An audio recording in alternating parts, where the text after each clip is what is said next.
Hi, I'm Danny Ecker with your Chicago Business Today Midday Report. 6 weeks ahead of the Democratic primary that will likely decide who will fill the congressional seat left by Jesse Jackson Jr., 22 candidates are scrambling to raise money and make their push. But compared to a normal race, it might not take much. There is no apparent frontrunner thus far, and only a small window of campaign time, meaning the winner might receive less than 25% of the vote, a bargain route into the legislature. Joining me via Skype with more on the likely candidates is Crain's Washington Bureau Chief Paul Marion. Paul, a wide open special election here, and this is quite different from a regular race. How differently will this game be played by the candidates? Well, Danny, the 2nd District has got 17 Democrats and 5 Republicans running to replace Jesse Jackson Jr.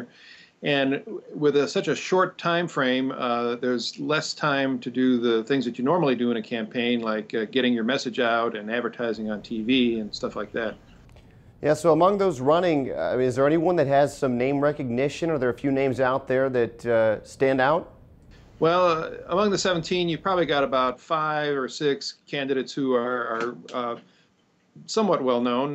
Debbie Halverson, former congresswoman from the area, she ran in the primary against Jesse Jackson Jr. In the last spring. And then you've got State Senator Toy Hutchinson, Robin Kelly, former state rep from the area, Alderman Anthony Beal from the Chicago South Side, and so you've got a few candidates, and the thing is they're going to split up the vote most likely, so it won't take much or many votes to win this thing.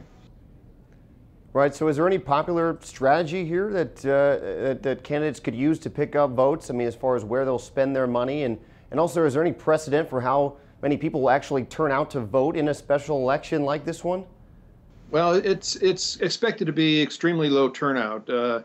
You had only about 78,000 in last March's primary, and you had all the other races on the ballot. This will be the only race on the ballot in much of the district, and people expect maybe 50,000, 60,000 people like previous special elections, like the one that Jesse Jackson Jr. won in '95. It was only about 60-some thousand votes.